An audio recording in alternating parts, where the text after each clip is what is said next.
आणि यानंतर आपण दिवसभरातल्या सगळ्या महत्त्वाच्या घडामोडींचा घेऊया सविस्तर आढावा। बुलेटिनच्या सुरुवातीला बातमी सगळ्याधिक चर्चेत असलेली। महाराष्ट्राच्या राजकारणात राजकीय भूकंप, घडामोडी, वाद घडतच असतात। आता एका राजकीय कुटुंबातील वाद समोर आला। ठाकरेंच्या शिवसेनेचे माजी खासदार विनायक राऊत यांच्या कुटुंबातील कलह राज्यात चर्चेचा विषय बनलाय।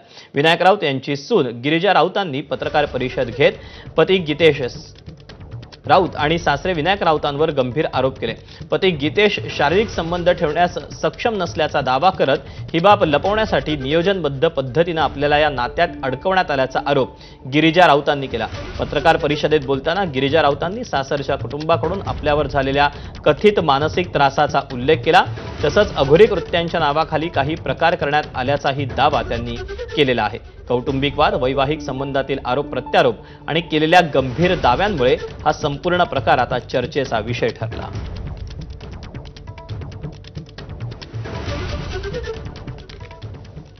या प्रकरणावरून विनायक राऊत आणि त्यांची सून गिरिजा राऊत यांच्यात आरोप प्रत्यारोप कसे सुरू झाले ते आपण पाहूया। लग्नानंतर पण त्यांनी आधी सांगितलेल्या सगळ्या गोष्टी वेगळ्या होत्या आणि लग्नानंतरचं पूर्ण चित्रच वेगळं होतं। त्याच्यामुळे प्रत्येक दृष्ट्या आर्थिक, मानसिक, शारीरिक, भावनात्मक छळ असा गीतेश आणि त्याच्या पूर्ण परिवाराकडून करून 7 वर्ष ही सतत माझी छळवणूक करून त्यांनी माझा आणि माझ्या फॅमिलीचा पूर्ण घात केलेला आहे। मी आणि माझ्या कुटुंबियावर लावलेले जे आरोप आहेत हे निकालच खोटे आहेत। त्याने स्वतः तक्रारीमध्ये लिहिलेलं आहे की त्या प्रत्येक वेळेला माझे आई वडील माझ्याबरोबर असायचे आणि मग आई वडिलांच्याच संरक्षणामध्ये असणारी गिरिजा तिला त्याच वेळेला ह्या अघोरी प्रकाराच्या विरुद्ध आवाज उठवण्याची संधी होती किंवा तक्रार करण्याची संधी होती, परंतु त्यांनी 26 पर्यंत हे का दाबून ठेवलं हा विषय आहे।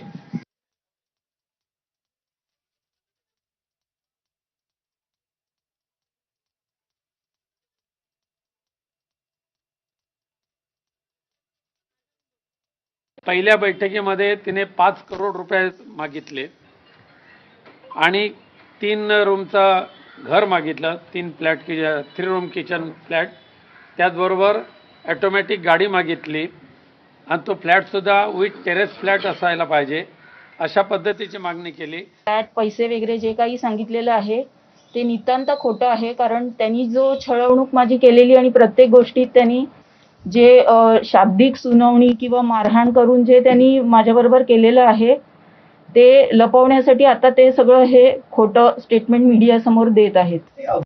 वेगवेगळ्या बाबांकडे इलाजासाठी म्हणून घेऊन जायचे, मग ते बाबा त्यांच्या परीने इलाज करत होते। कोण जिवंत कोंबडा अंगावरून उतरवत होता, कोण कणकेच्या भावल्या, तांब्याची तार, मांसाचे तुकडे घेतलेले, माझ्या अंगावरचे न धुतलेले वापरलेले कपडे घेऊन केसावरचे डोक्यावरचे केस ओढून अशा सगळ्या गोष्टी वापरून उतारे करत होते।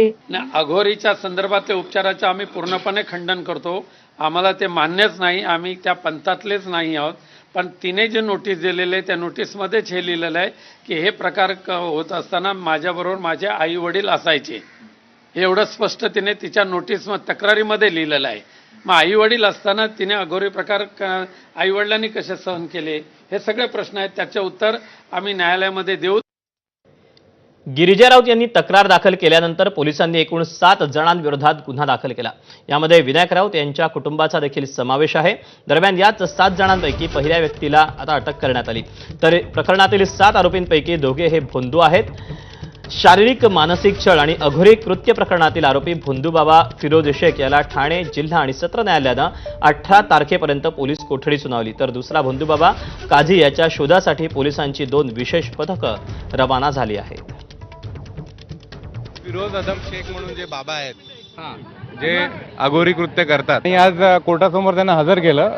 आम्ही कंप्लेंट तर्फे जे ओरिजिनल कंप्लेंट आहेत त्याच्यासाठी आम्ही अपियर झालो कोर्टामध्ये आणि पोलीस कस्टडी मागितली होती। याच्यामध्ये सरकारी वकील शिंदे मॅडम ज्या होत्या त्यांनी पण चांगल्या प्रकारे आर्ग्युमेंट केलं, आम्ही आर्ग्युमेंट केलं, आमचं आर्ग्युमेंट मान्य झालं आणि 14 तारखेपर्यंत त्याला पोलीस कस्टडी मिळालेली आहे। तर मुलीचा छळ केल्याप्रकरणी विनायक राऊतांना अटक करा अशी मागणी गिरिजा राऊत यांच्या आईनं केली। आम्ही केलेलीच आहे ऑलरेडी त्यांच्या अटकेची मागणी।